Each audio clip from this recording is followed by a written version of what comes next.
Convidar a Luana para mim aqui na frente, nos dar testemunho. Estamos felizes de estar aqui no nosso meio. Ela aceitou o convite de vir falar aqui, então estamos felizes com isso também. Deus possa te usar nesse momento.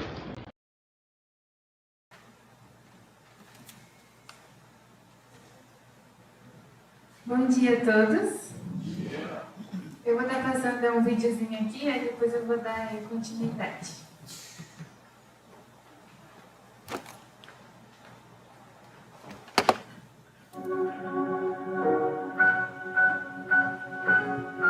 Alcançando o Amazonas com o Evangelho de Cristo. A Missão Seara é uma agência missionária filiada à Organização Palavra da Vida Pará, que atua entre os ribeirinhos do Amazonas, servindo, evangelizando e oferecendo assistência aos moradores das margens dos rios e igarapés desde 2004. Para cumprir com o nosso propósito, desenvolvemos 3 áreas ministeriais: evangelizar, pastorear e treinar. Evangelizamos através de acampamentos para jovens e crianças.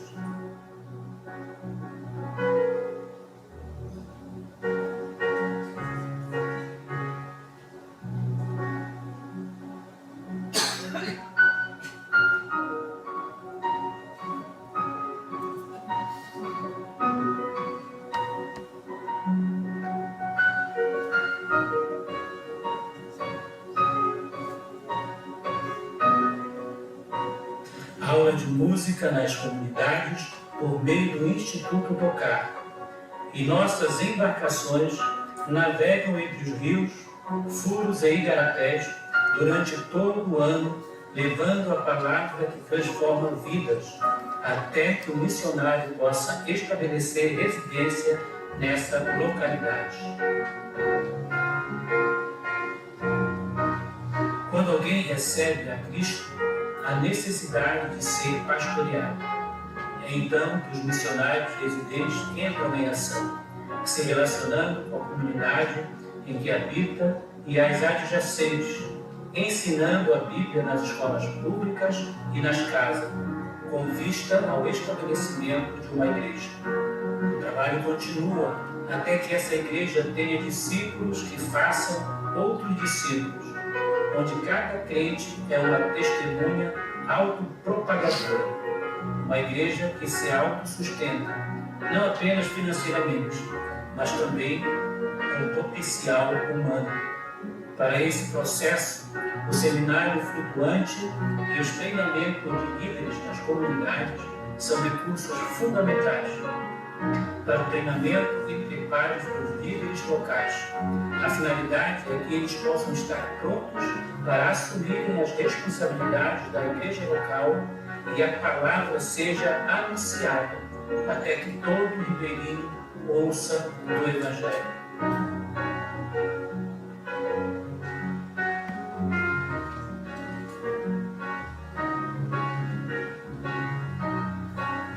Deus tem providenciado servos fiéis, alguns a partir do Instituto Missionário Palavra da Vida e ainda diversos que temos formado através de seminários flutuantes.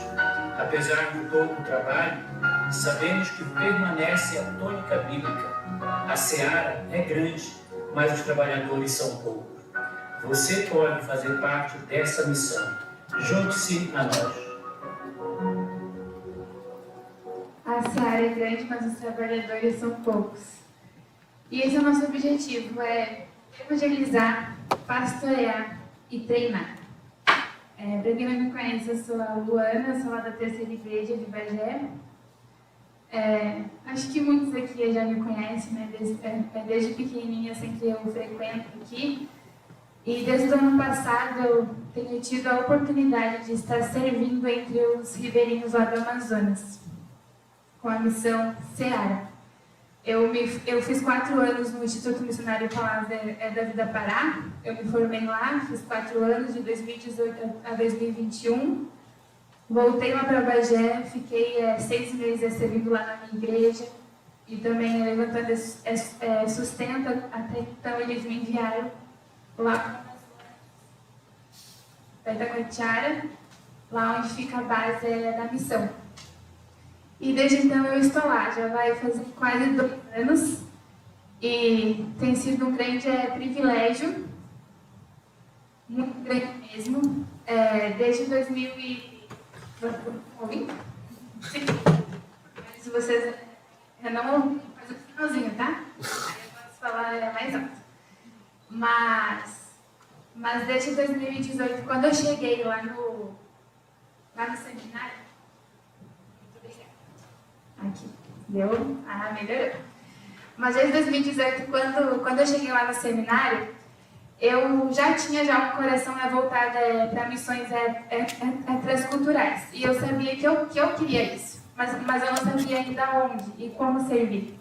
Então eu lembro que numa conferência missionária, que todo ano acontece lá no TV, a missão esteve lá, e aí no workshop deles, eu ouvindo sobre o trabalho deles, e naquele momento eu falei para Deus, né? Eu fiz uma oração silenciosa no meu cantinho, e eu falei assim: Deus, que lindo esse trabalho entre os ribeirinhos. Eu gostaria de servir lá.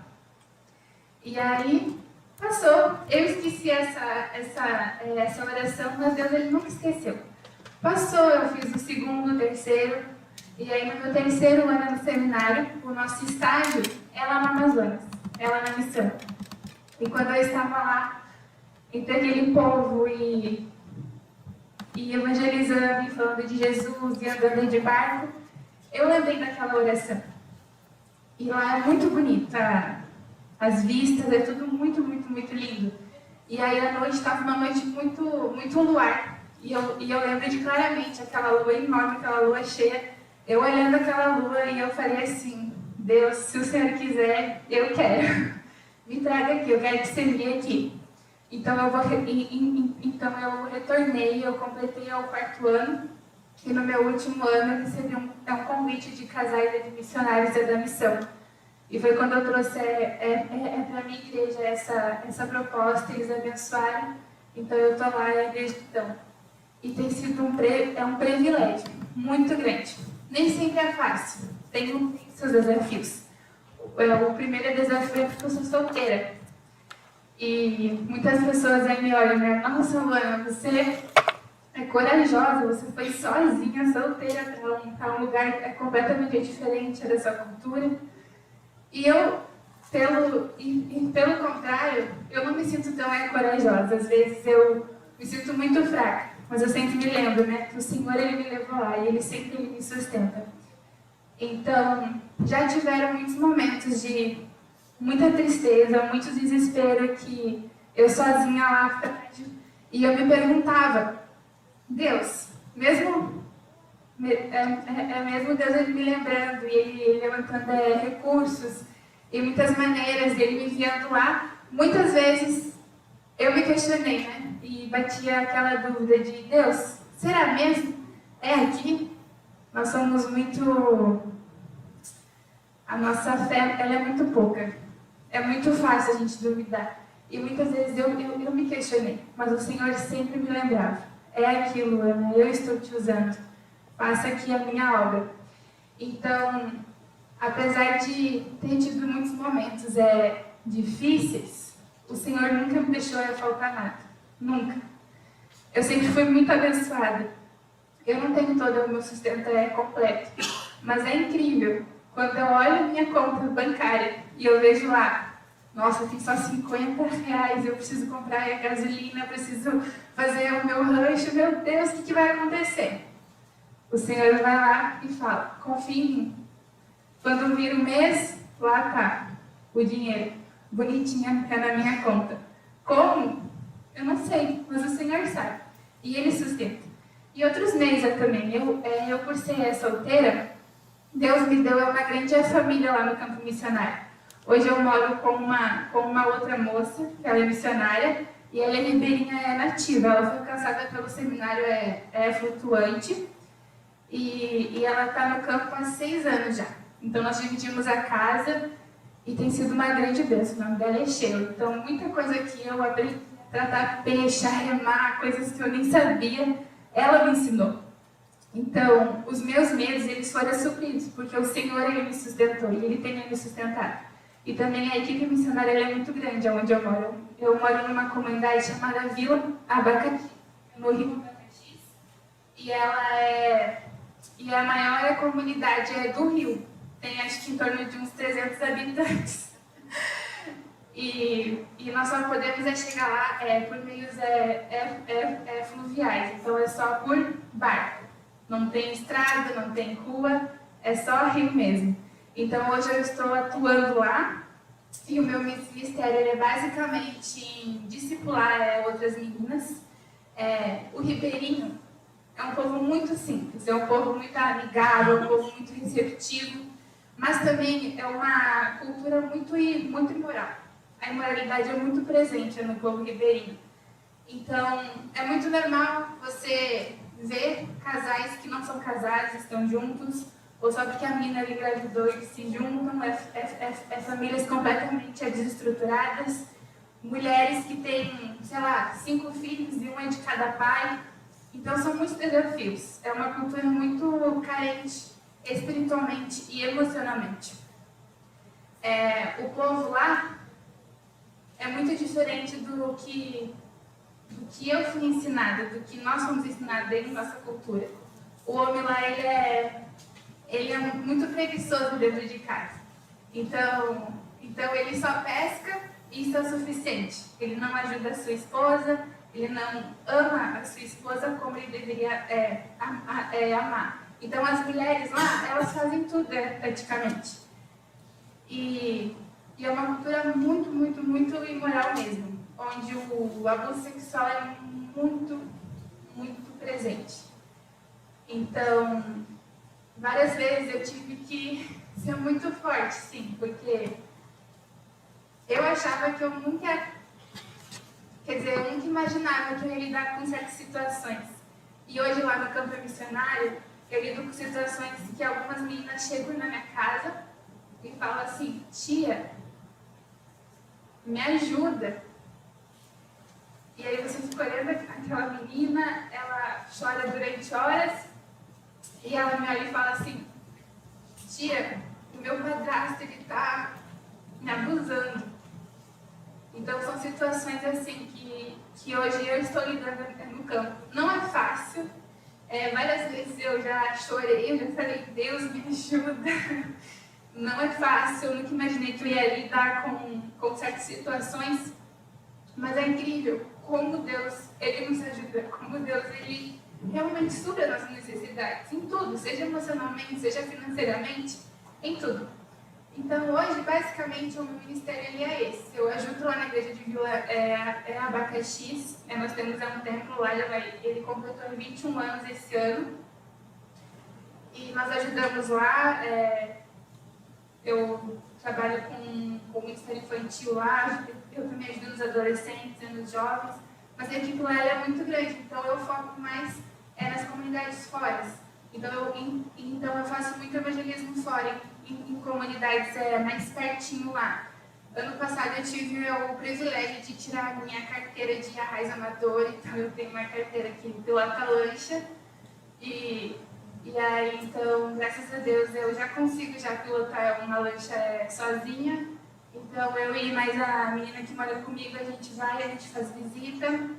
Hoje a gente está atendendo 3 comunidades e os outros missionários a gente se divide, porque como a nossa equipe ela é grande, então a gente separa as comunidades por cada missionário. Então, eu e a Sheila, a gente atende 3 comunidades, que é Feliz Nazaré, Caiolé, e eu também atendo a Cumatê.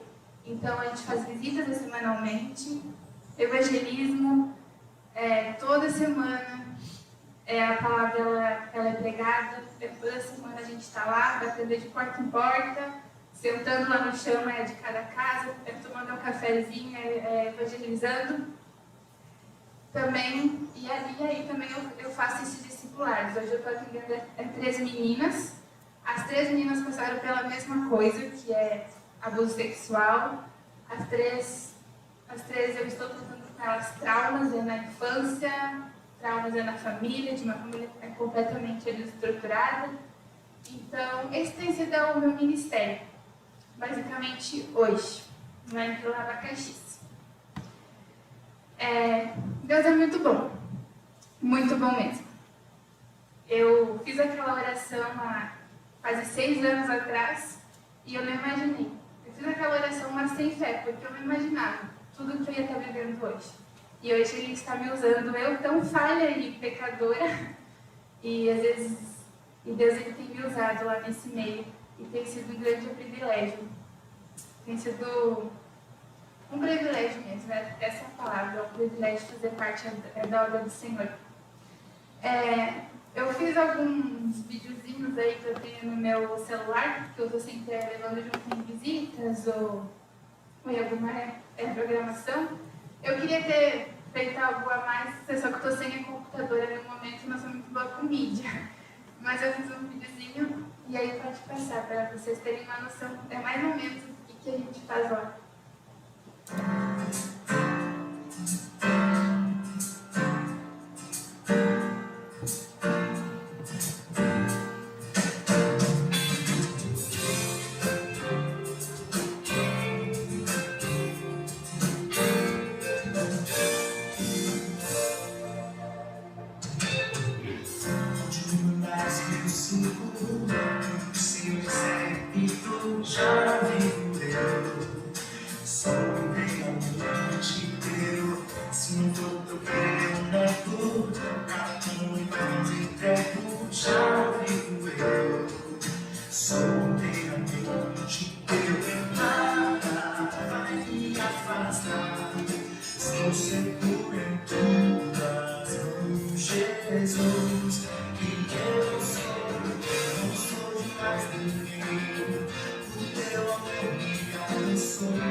Falei ele pilotando. Eu esqueci de dizer que nós também damos aula nas escolas. Esse ano a gente teve 2 escolas que abriram as portas e nós tivemos o privilégio de poder estar indo até Kaiowé para poder dar essas aulas e poder falar de Jesus Cristo. Essa também tem sido uma abertura para nós poder para a palavra ela ser pregada a essas crianças. E E também ali no vídeo, não sei se vocês já perceberam, mas tinha um homem ali que estava carregando um monte de compras e botando tudo lá no bote, né? Ele tirava do carro e ele colocava lá. Esse é o nosso rancho do mês, aquele ali é o missionário, é o Valdinei, é o nosso líder lá. E o nosso rancho, a gente faz uma vez ao mês, a gente vai até Nova Olinda, que é a cidade mais próxima lá da comunidade, fica em torno de 2h30, então a gente só consegue ir uma vez ao mês. A gente faz todo o nosso rancho, que é para durar um mês, às vezes a gente erra a conta, mas sempre dá. Sempre falta alguma coisinha ou outra, mas no final sempre dá certo. E aí a gente faz o nosso rancho, que daí completa aquele um mês, e aí no outro mês a gente vai novamente até Nova Olinda. Daí lá a gente pode ir no banco, a gente passa um dia lá na cidade, só fazendo compras e resolvendo as nossas coisas, e depois a gente retorna. Então é uma viagem muito cansativa, mas a gente tem que fazer isso porque senão a gente não come. E também, a gente vive também muito da pesca lá, né? É normal, os peixeiros eles pescam e aí eles saem vendendo de porta em porta o seu peixe. Então o peixe lá é muito fácil de comprar, tem muitas variedades, é muito bom, isso é muito gostoso. Então esse basicamente tem sido o meu ministério, tenho feito isso lá, tem sido realmente é um privilégio enorme e eu me sinto muito abençoada. E eu, justamente quando eu disse que eu queria vir aqui, porque eu queria agradecer essa amada igreja. Porque vocês não fazem ideia do quanto me abençoaram esse ano de 2023. Muito, muito, muito mesmo. Deus usou essa igreja de uma forma tremenda, tanto em oração quanto financeiramente. Mas eu acho que o que mais foi especial para mim esse ano foi a caixinha de oração. Porque tinha às vezes que eu estava muito triste, estava muito abalada emocionalmente. Aí vem alguma irmã ou algum irmão e manda uma fotinho lá do cartãozinho de oração. E aí fala assim: olha, Luana, nós oramos hoje por você. Nossa, aquilo fazia o meu dia ficar totalmente alegre, porque era o Senhor me lembrando que eu estava triste lá, mas tinha alguém que estava me sustentando em oração. E eu nunca esqueço um dia, eu estava até quando disse para Rafa e para o Gerson agora de manhã, teve um dia que eu estava muito triste mesmo. Eu tinha acabado de sair de um discipulado, a menina me trouxe um monte de problema e eu saí com o meu emocional muito, muito abalado. Eu estava em casa lá, pensando, orando, e eu recebo uma mensagem da Stephanie, a filhinha dela, a Luana. Ela me mandou um vídeo e ela super feliz, porque ela estava orando por mim, que tem o mesmo nome dela. Super feliz. E quando eu vi aquele vídeo, eu falei assim: Deus, como o Senhor é bom. O Senhor sabe que eu estou aqui triste e uma criança lá, orando pela minha vida. Então, outras formas eu também, às vezes, estou sem dinheiro, como eu disse, quando vem, entra um dinheiro a mais lá na minha conta, e eu olho aqui e eu penso, eu não sabia como, mas o Senhor sabia, e o Senhor usou tal pessoa para estar me abençoando. Então, eu sou muito grata à igreja aqui da colônia, por ter orado por mim, por ter investido em mim durante esse ano, por ter me abençoado muito. Sou muito grata mesmo. E outro desafio enorme,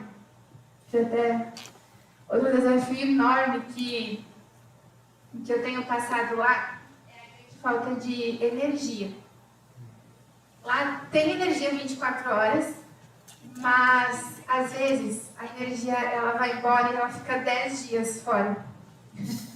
Às vezes a energia fica 5 dias fora, 2 dias com, 5 fora, 2 com.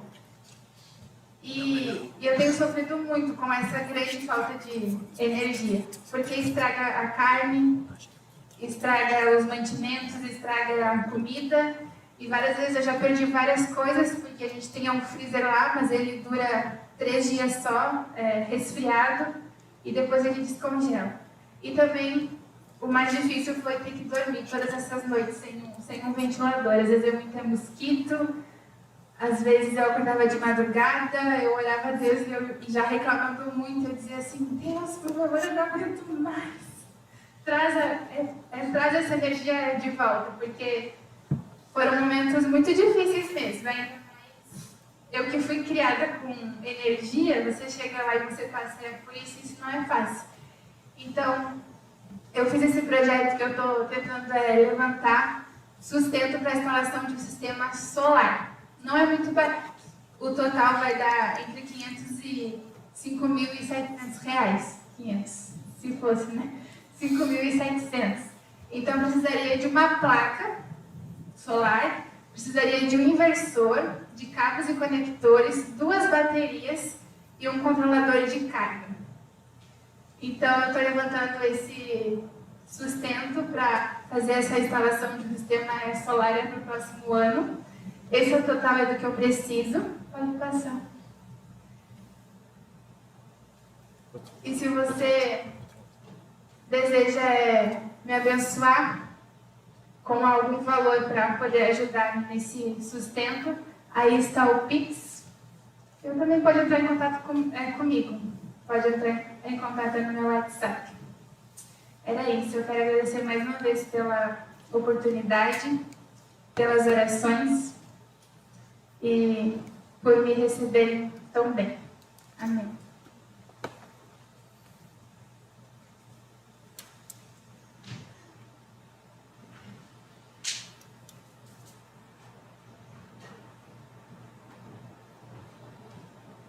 Obrigado, Luana, por esse testemunho. Acredito que agora nós conseguimos entender um pouquinho melhor o que ela passa no seu dia a dia lá também. Vamos para canto congregacional, quem nos dirige nesse momento.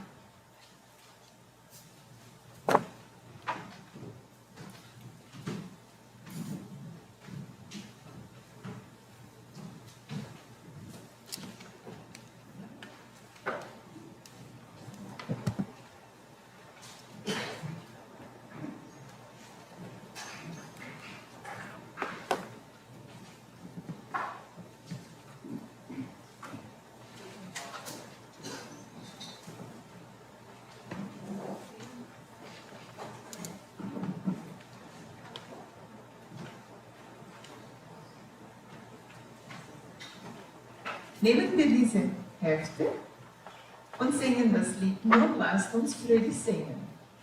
Seite 6. Página 6.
nächste Lied, das wird Welchen Jubel sein, aber auf Portugiesisch in die schwarze Mappe.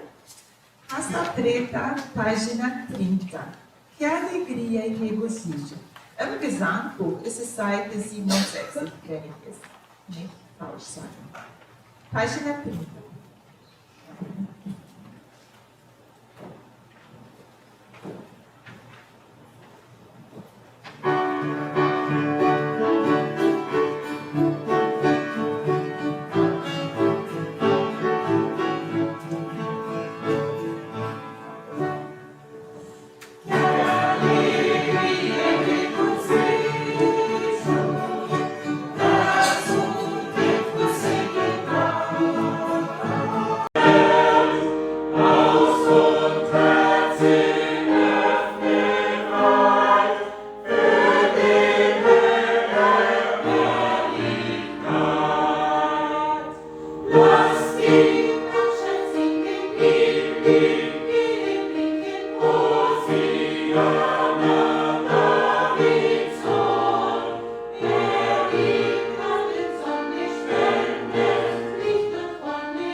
Crianças podem ir para a escola bíblica dominical.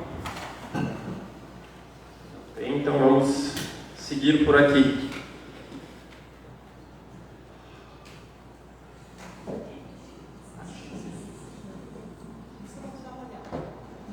Elas vão dar uma olhada. Quando nós chegamos no final do ano, é comum nós fazermos retrospectivas. E eu não posso usar a mesma desculpa que eu usei ontem no encontro de casais, que eu não gosto de retrospectivas porque eu fiz uma ontem e vou fazer uma hoje. Então eu não posso fazer essa mesma afirmação. Mas algumas semanas atrás eu li uma postagem de um pastor e teólogo muito bom chamado Pedro Dutti, que dizia assim, está projetado ali: como está a carga que Deus te deu para suportar esse ano? Vou repetir: como está a carga que Deus te deu para suportar esse ano? A carga foi leve, foi pesada, foi tranquila, ou talvez foi um pouquinho difícil? Talvez o clichê mais repetido nos momentos em que nós estamos diante de algumas dificuldades ou de pessoas que sofrem é a seguinte frase, próximo slide: Deus nunca lhe dará uma carga que não possamos suportar. Vocês já ouviram falar disso? Deus nunca lhe dará uma carga que não possamos suportar. Será que é bem por aí mesmo? Será que isso é bíblico? Então, cuidado com certos tipos de consolo que nós damos para pessoas que passam por certa dificuldade. Muitas vezes nós até usamos versículos bíblicos, mas que no contexto que nós usamos eles não são bem reais. Um exemplo, eu posso falar para todas as famílias que perderam algum ente querido: ele está melhor, ele está descansando, nós vamos nos reencontrar com ele? Não, nós não podemos fazer isso, porque isso está reservado para os filhos de Deus.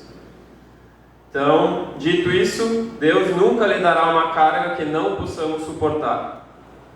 Não existe nada mais distante do Evangelho, da graça de Deus, do que essa expressão.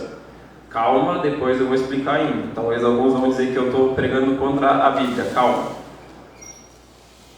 Não precisa ser nenhum grande estudante da Bíblia para perceber que existe uma contradição bem profunda nesse consolo.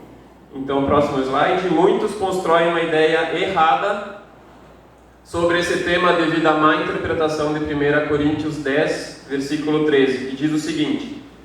Talvez está um pouco pequeno para vocês, por isso que eu vou ler aqui. As tentações em sua vida não são diferentes daquelas que outros enfrentaram. Deus é fiel e Ele não permitirá tentações maiores do que vocês podem suportar. Quando forem tentados, Ele mostrará uma saída para que consigam resistir. É exatamente isso. A Bíblia diz que Deus não vai nos dar tentações maiores do que nós podemos suportar. Mas nós precisamos entender um pouquinho o contexto. Paulo estava advertindo o povo de Corinto sobre o fato deles se tornarem iguais ao povo de Israel. Então, se nós vamos ver alguns versículos antes, em resumo, ele fala assim: sempre temos como abandonar a Deus, mas Deus, por outro lado, também sempre está próximo. Nós podemos classificar 1 Coríntios capítulo 10, dos versículos 6 até 11, em 3 categorias. A primeira seria povo de Israel, segunda categoria, povo de Corinto, e terceira categoria, povo da Colônia Nova. Vocês vão entender por quê. Próximo slide. Israel entregou-se à cobiça, Corinto estava na cobiça, e Colônia Nova, cuidado para que você não caia na cobiça. Então, em 1 Coríntios capítulo 10, versículo 6, ele faz uma referência direta a Números capítulo 11, versículo 4, que diz assim, para nós entendermos o que diz. Então o bando de estrangeiros que viajava com os israelitas começou a desejar intensamente a comida do Egito. E o povo de Israel também começou a se queixar. Se tivéssemos carne para comer. Vocês lembram desse episódio? Eles estavam saindo lá, mas eles começaram a pensar, mas era tão melhor lá no Egito. Não tinha nada lá no Egito, mas eles começaram a murmurar e a reclamar. E como está a influência externa ou das outras pessoas na tua vida? Diz ali bem no começo, então o bando de estrangeiros que viajava com os israelitas. Isso não começou com os israelitas reclamando.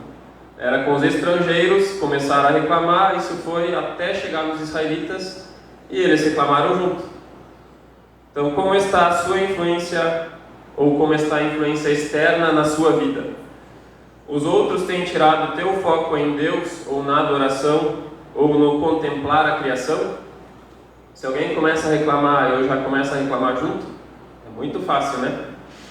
Então, como ponto desse versículo, eu vou fazer só um breve resumo desses versículos. A gula, ela vem acompanhada da cobiça.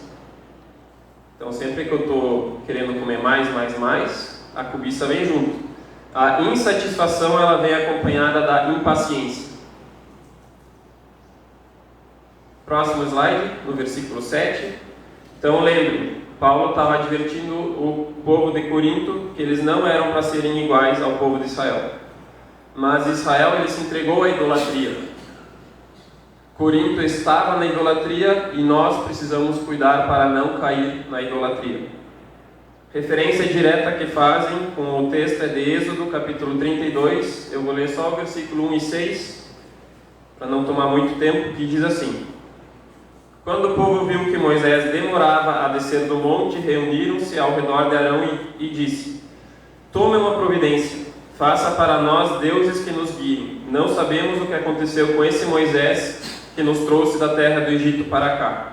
Versículo 6. Na manhã seguinte o povo se levantou cedo para apresentar holocaustos e ofertas de paz. Depois todos comeram e beberam e se entregaram à farra. Lembram do contexto também? O que Moisés estava fazendo lá no monte, recebendo os 10 mandamentos. E o que o povo que não conseguiu aguentar alguns dias falou? Nós queremos outro Deus. Nós queremos fazer o nosso próprio Deus. Então eles começaram a criar o bezerro de ouro. Imaginem, em tão pouco tempo eles esqueceram tudo aquilo que Deus tinha feito para eles e através deles. Mas como está a tua espera em Deus? Será que nós conseguimos esperar esses dias quando Deus parece que não se revela a nós? Será que nós conseguimos descansar nos braços de Deus e confiar que Ele tem o melhor para nós? O povo de Israel não conseguiu. O povo de Corinto não estava conseguindo. Mas em nós, será que nós conseguimos? Então a impaciência ela vem acompanhada da precipitação. A independência ela vem acompanhada da idolatria. Eu sou independente. Não é. Se tu é independente, tu está adorando a ti mesmo. Então é uma forma de idolatria. Nós somos todos dependentes de Deus. Versículo 8. Israel ele se entregou à imoralidade. Corinto estava na imoralidade e nós temos que tomar cuidado para não cair na imoralidade. Como a Luana falou, isso em alguns contextos é muito mais comum. Graças a Deus no nosso ainda não. Ou está bem escondido. Então temos que tomar muito cuidado com isso também. Referência direta que eles fazem é Números 25, do versículo 1 ao 18, que eu não vou ler também, só contextualizar. Moabe ele começou a corromper Israel. Então o povo de Moabe, os moabitas, começaram a corromper o povo de Israel. E a praga que Deus tinha lançado já tinha matado 24.000 pessoas. Ela só foi cessada quando Finéias mata um israelita e uma midianita que estavam dentro de uma tenda. Então, contextualizando um pouquinho mais, o povo de Moabe eles estavam começando a ter práticas pecaminosas com o povo de Israel. Ou seja, o povo de Israel estava começando a ter práticas pecaminosas com o povo de Moabe. E chegou ao extremo de, na frente dos líderes, um israelita chegou e entrou na tenda junto com uma moabita. Alguns líderes não fizeram nada, mas Finéias, que era um dos líderes, ele entrou lá e matou as 2 pessoas com uma lança só. E ali a praga foi terminada. O que o mundo nos oferece parece ser mais prazeroso do que obedecer a Deus? Todo tipo de pecado ele parece ser prazeroso. Depois vem a destruição, mas ele parece ser prazeroso. O prazer momentâneo pecaminoso parece valer a pena para nós? Então, como está ali, a idolatria ela vem acompanhada da imoralidade e essa, por sua vez, sempre vem acompanhada de algum tipo ou algum nível de obstinação. Israel, no versículo 9, eles se entregaram à obstinação. O que é obstinação? É um apego forte às próprias ideias. Eu sei o que é o certo, eu sei das minhas coisas, eu tenho a minha convicção, eu sei mais do que os outros. Corinto estava nessa obstinação e você fuja dessa obstinação. Referência direta com Números capítulo 21, versículos 5 e 6, que diz assim: E lá vão os israelitas se queixar de novo. E começou a se queixar contra Deus e contra Moisés. Por que você nos tirou do Egito para morrermos aqui no deserto? Aqui não há o que comer nem o que beber. E detestamos esse maná horrível. Imagina nós falarmos isso para os líderes ou direto para Deus. E detestamos esse maná horrível. Então o Senhor enviou serpentes venenosas que morderam o povo e muitos morreram. Como está a tua convicção de que em Deus nós estamos em boas mãos? Deus não estava dando maná para eles, mas parece que não era o suficiente para eles. Será que realmente nós entendemos que vemos algumas peças só do quebra-cabeça, enquanto Deus já viu o quebra-cabeça todo? Às vezes nós estamos começando a formar o nosso quebra-cabeça só nas voltas, né? Pega aquela pecinha que é mais fácil no canto, pega no outro canto, pega só nos cantos, e Deus já viu tudo. E nós reclamamos quando pegamos só de um canto e dizemos, eu não estou entendendo nada. Deus parece que Ele fala, calma, que lá no final vocês vão entender o desenho que eu estou formando. A obstinação, o próximo slide, a obstinação vem acompanhada da dúvida. E a dúvida, ela duvida da onisciência e onipotência de Deus. Sempre quando estou obstinado, sempre quando eu estou querendo alguma coisa que eu digo que é o certo, e eu não escuto o que Deus está dizendo, eu duvido dele. Ficou muito claro anos atrás quando alguém me falou, cada vez que eu reclamo, eu murmuro contra Deus, eu digo para ele em outras palavras, eu no teu lugar eu faria melhor. Então eu estou querendo tomar o lugar de Deus. Eu digo, não, eu não mereço isso, eu no teu lugar eu faria melhor. Então eu começo a duvidar da onipotência, da onisciência de Deus. E isso para mim fez muito sentido, não sei se para vocês faz, mas cada vez que eu reclamo contra Deus, eu digo, eu no teu lugar faria melhor. Eu, se eu tivesse todo o poder que tu tem, eu faria melhor. E não devemos ser assim. Israel entregou-se à murmuração. Corinto estava na murmuração e você fuja da murmuração. Referência direta em Números 16, versículos 41 e 49. Diz assim, logo na manhã seguinte, porém, toda a comunidade de Israel começou a se queixar de Moisés e Arão outra vez. Até o autor bíblico já botou outra vez.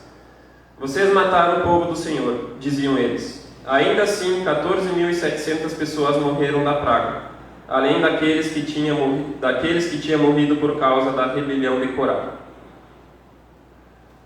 Nós sabemos que nós devemos combater todo e qualquer tipo de injustiça. Isso é um dever do cristão. E era isso que o povo de Israel estava querendo fazer. Mas como nós saberemos o que é justo se nós não temos intimidade com Deus? Eles estavam querendo combater uma injustiça que não era injusta, porque eles não estavam tendo intimidade com Deus para saber o que era justo. Então, próximo slide. Os desvios teológicos vêm acompanhados da murmuração. A justiça própria vem acompanhada da incredulidade. Sempre quando eu quero fazer justiça com minhas próprias mãos é porque eu não creio em Deus. Ele sempre diz que a vingança é dele, o juízo é dele. Sempre quando eu quero fazer justiça com as próprias mãos, eu não estou descansando nele, eu estou sendo incrédulo. Mas os erros do passado, eles servem como exemplo para aqueles que vivem no final dos tempos. É isso que diz no versículo 11. Diz exatamente assim: essas coisas que aconteceram a eles, no caso ao povo de Israel, nos serve como exemplo. Paulo estava escrevendo isso aos Coríntios. Foram escritas como advertência para nós que vivemos no fim dos tempos. Paulo, coitado, estava achando que estava no fim dos tempos. E nós agora achamos que nós estamos no fim dos tempos. Imagina se daqui a, 50 anos alguém olha para mim e fala, ele também achava que estava no fim dos tempos e ainda não estava. Mas eu posso garantir que eu estou mais no fim dos tempos do que Paulo. Então, nós que estamos no fim dos tempos, essas coisas são exemplo para nós também, para nós não cairmos nesse mesmo erro do que o povo de Israel estava caindo. O exemplo assustador de Israel motiva os coríntios a desistir de sua arrogância e buscar a ajuda de Deus. Próximo slide. Então a queda ela é sempre uma possibilidade. Isso diz no versículo 12. Portanto, se vocês pensam, ele não diz portanto, se vocês estão, não. Portanto, se vocês pensam que estão de pé, cuidem para que não caiam. Então a arrogância no reino de Deus não tem lugar. Ele estava falando para o povo de Corinto, beleza, vocês não fizeram isso que os israelitas fizeram, talvez não na mesma intensidade, mas se vocês pensam que estão de pé, cuidado para que vocês não caiam. Isso é um alerta para nós também. Nós falarmos para as outras pessoas, eu nunca vou cair nessa área, eu sou tão firme nessa área. Cuidado para que você não caia nessa área também. Mas nós também temos a certeza de que Deus sempre vai nos ajudar. Então, finalmente, nós vamos para o versículo 13 e 4 pontos rápidos. Versículo 13 diz: as tentações em sua vida não são diferentes daquelas que outros enfrentaram. Deus é fiel e Ele não permitirá tentações maiores do que vocês podem suportar. Quando forem tentados, Ele mostrará uma saída para que consigam resistir. Talvez agora no contexto nós já conseguimos ver, mas os israelitas, eles caíram nas tentações. Os coríntios caíram nas tentações. Nós muitas vezes caímos em meio às tentações. Mas nenhuma tentação sobreveio a vocês. Paulo começa falando isso. Que forte incentivo para cada um dos crentes. Que alívio saber que Deus colocou limites. Imagina se Deus não tivesse colocado limites. Paulo está fazendo uma pausa no meio do argumento dele e agora ele está sendo o pastor deles, dizendo: calma, é Deus que livra. Não somos nós mesmos, mas é o próprio Deus que nos livra. Na verdade, Paulo é tão abrangente que ele está se dirigindo a toda pessoa que já desanimou com os problemas diários da vida. E todo mundo já desanimou com algum problema diário que tem sofrido na sua vida. Então não era só para o povo de Israel, não era só para o povo de Corinto, era para nós também. Existem diversas lições que nós podemos aprender só nesse versículo 13, mas eu quero focar só em 4 rapidamente. Próximo slide. Eu sou surpreendido. Enquanto eu sou surpreendido, Deus é fiel. Se as tentações elas não são humanas, só podemos confiar em quem também não é humano e que está acima de todas as tentações. Isso na teoria é lógico, mas na prática parece que nós não queremos fazer isso. Devemos confiar no Deus que nunca é pego de surpresa. O povo de Israel foi lá e pecou. Nossa, isso pegou Deus de surpresa, né? Não, Deus já sabia.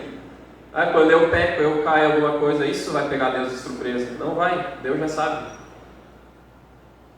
Devemos aprender com os exemplos do povo de Israel. Deus ele já conhecia tanto as ações do povo de Israel como as reações do povo de Israel. Porém, mesmo assim, ele conduziu a história do Redentor através desse povo falho. Apesar das minhas falhas, posso confiar na fidelidade de Deus. Coríntios, pense um pouco, Deus sustentou Israel, está nos sustentando, então se acalmem. Ora, Deus nos ajuda de 2 formas, para que não sejamos vencidos em meio à tentação. Ele nos supre com força e Ele põe limite à tentação. Por outro lado, uma advertência a todos nós. Lembrem-se, nós não somos melhores do que os israelitas e nós não somos melhores do que os coríntios. Aquele que está em pé, cuide para que não caia. Aquele que pensa que está em pé, cuide para que não caia. Próximo ponto. O primeiro era sou surpreendido, Deus é fiel. O segundo é sou dependente, Deus é poderoso. Se Deus nos dá uma carga que nós podemos suportar, por que nós precisaríamos dele? Se eu falo para todo mundo, tu consegue suportar essa carga? É leve, é tranquilo. Então por que eu vou precisar de Deus? Vocês estão conseguindo entender por que é contraditório nós falarmos sem contexto nenhum, chegar para uma pessoa e falar, Deus nunca vai te dar tentação maior do que tu não pode suportar. Então é sinal que eu não preciso de Deus. Em lugar da dependência e do refúgio, essa não é uma mensagem que abre espaço para a autossuficiência e a confiança no próprio ser humano? Acredita em ti mesmo, tu é capaz, tu consegue. É isso que nós ouvimos muito hoje em dia. Não seria muito mais coerente nos lembrarmos das palavras do apóstolo Paulo quando ele nos diz o seguinte: por amor de Cristo, regozijo-me nas fraquezas, nos insultos, nas necessidades, nas perseguições, nas angústias, pois quando sou fraco é que sou forte? A partir dessa compreensão faria muito mais sentido eu dizer que Deus lhe dará uma carga tão pesada que você nunca conseguirá carregá-la sozinho. Esse é o Evangelho. Deus lhe dará uma carga tão pesada que você nunca conseguirá carregá-la sozinho. Até reconhecer que é fraco e buscar força em quem é forte. Deus vai moer a sua vida até você se dobrar e reconhecer que precisa de ajuda. Quando eu estou fraco, é que Ele me faz forte através dele. Chegar ao ponto, talvez até de, por amor de Cristo, eu conseguir me regozijar nas fraquezas, nos insultos, nas necessidades, nas perseguições e nas angústias. Porque em cada uma dessas situações a carga é impossível de ser carregada sozinha. Eu não consigo. Mas quando somos fracos, quando estamos velhos, quando estamos doentes, quando sentimos dores, quando estamos exaustos de servir e cuidar dos outros, nosso Deus, Ele continua forte. Ele sempre estará lá para dependermos dele no partilhar do jugo de Cristo, que é bem leve. A fidelidade de Deus a seu povo é perfeita, mesmo que a fidelidade do homem para com Deus é totalmente imperfeita. A Escritura comprova que não é Deus, mas é o homem que é o quebrador de pactos. Cada vez é o homem. Deus não quebra as suas alianças, os seus pactos. Ele diz que estará conosco, Ele está. Muitas vezes nós que viramos as costas para Ele. Lembrem-se, nós não somos melhores que os israelitas e nós não somos melhores que os coríntios. Portanto, se vocês pensam que estão de pé, cuidem para que não caiam. Terceiro ponto, eu sou falho, Deus é gracioso. Mas então qual é a promessa quando Ele diz que sempre teremos uma fuga em cada aprovação?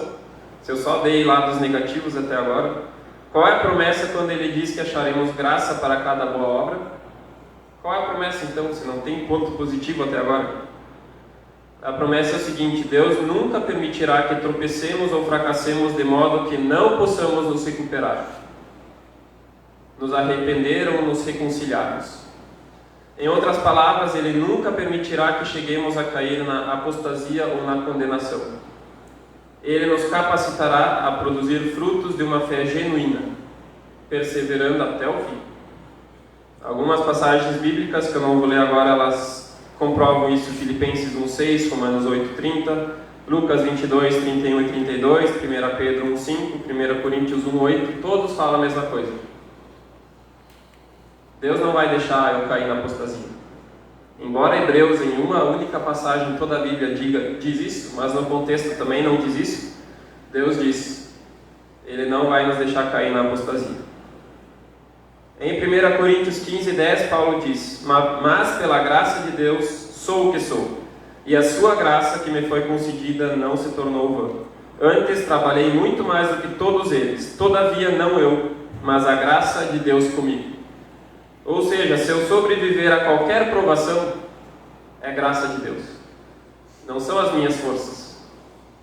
A graça de Deus foi decisiva, não eu. Em outras palavras, em cada provação ou tentação, a questão é: eu vou fazer o que eu devo fazer? Paulo diz que haverá graça, vai ter graça. Ele não diz que Deus depende de nós para usar nossos recursos sem depender da graça. Eu preciso da graça, eu não posso confiar em mim mesmo. Lembrem-se, nós não somos melhores que os israelitas e nós não somos melhores que os coríntios. Se vocês esquecerem de tudo que eu falei aqui, lembrem só dessa frase: nós não somos melhores que os israelitas e nós não somos melhores que os coríntios. E o último ponto: em Deus somos capacitados, sem Deus não há saída. Então o consolo agora é lembrar: essa carga está pesada mesmo, eu não vou conseguir, você não consegue. Mas alegre-se, nosso Deus é um Deus dos fracos. Quando eu digo que eu não consigo, é aí que Ele me fortalece. Quando eu digo que eu consigo sozinho, pode esquecer. Ele se agrada de carregar as nossas cargas e nos fazer fortes. Deus pode permitir cargas pesadas para nos fazer refletir sobre nossas fraquezas e dependência dEle. Essa perspectiva é fundamental em muitas passagens bíblicas. E lendo pela última vez 1 Coríntios 10, versículo 13, em outra versão diz assim: não vos sobreveio tentação ou provação, que é a mesma palavra aqui nesse contexto, que não fosse humana, mas Deus é fiel e não permitirá que sejais tentados ou provados além das vossas forças, ou além das vossas capacidades, em outras palavras. Pelo contrário, juntamente com a tentação vos proverá livramento, de sorte que as possais suportar. Quando Paulo diz que Deus não vai fazer você enfrentar algo além do que você é capaz, ele quer dizer algo além do que é capaz com a ajuda de Deus. Sem a ajuda dele nós não somos capazes de nada. Então eu concluo com o seguinte: Deus nunca nos dará algo além do que nós podemos suportar. É bíblico? Com certeza, desde que nós consigamos entender que é com a ajuda dele. Nós seremos capacitados por ele para fazer tudo o que devemos até chegarmos lá ou até ele nos buscar. Talvez alguns pensem: mas o que isso tem a ver com a véspera de Natal? Talvez você estava esperando um outro tipo de mensagem. mas acredito que todo mundo cansa, talvez mais ainda no final do ano, com tantas atividades, e nós achamos as nossas cargas, elas estão muito pesadas, e eu não vou conseguir. Exatamente isso, você não vai conseguir sozinho, só com a ajuda de Deus. Mas é nesse momento que nós estamos fracos, que Ele se faz forte, e através disso nós conseguimos vencer as nossas provações, as nossas tentações. Amém? Vamos levantar para a palavra de oração?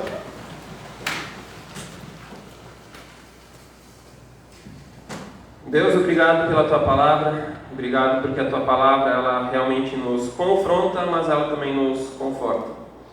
Obrigado porque na Tua palavra nós podemos ver que sem Ti não somos nada, mas em Ti nós somos mais do que vencedores. Obrigado porque nós podemos ter esse equilíbrio na Tua palavra, sabermos que nós precisamos depender do Senhor. Nesse final do ano, quando muitas pessoas têm tantas atividades, que o Senhor possa fortalecer cada uma dessas pessoas, que nós possamos nos achegarmos a Ti, buscarmos também cada vez mais refúgio, fortaleza, que o Senhor também possa nos acolher e assim também nos fazer fortes. Esteja também com cada um nas suas dificuldades, que o Senhor possa estar abrindo uma área de escape, que eles também possam ver como o Senhor tem guiado eles em cada momento. Isso que eu peço e agradeço em Teu santo nome. Amém. Vamos ouvir uma música do coral?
Não esqueçam de pegar a revista lá no final e também não esqueçam de pegar as caixas de orações, aqueles que ainda não têm.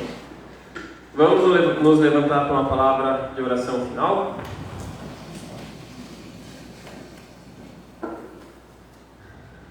Deus, obrigado porque o Senhor tem nos guiado também através desse culto. Que o Senhor possa seguir abrindo os nossos corações, as nossas mentes, os nossos olhos para aquilo que o Senhor está fazendo e irá fazer durante essa semana. Que o Senhor possa dar uma semana abençoada a cada um, que nós possamos também saber que em Ti nós vamos conseguir vitória em meio às nossas lutas. Que o Senhor dê uma semana tranquila a cada um de nós e que nós também possamos refletir no sentido do Natal. Isso que eu peço e agradeço em Teu santo nome. Amém. Bom domingo a todos e boa semana.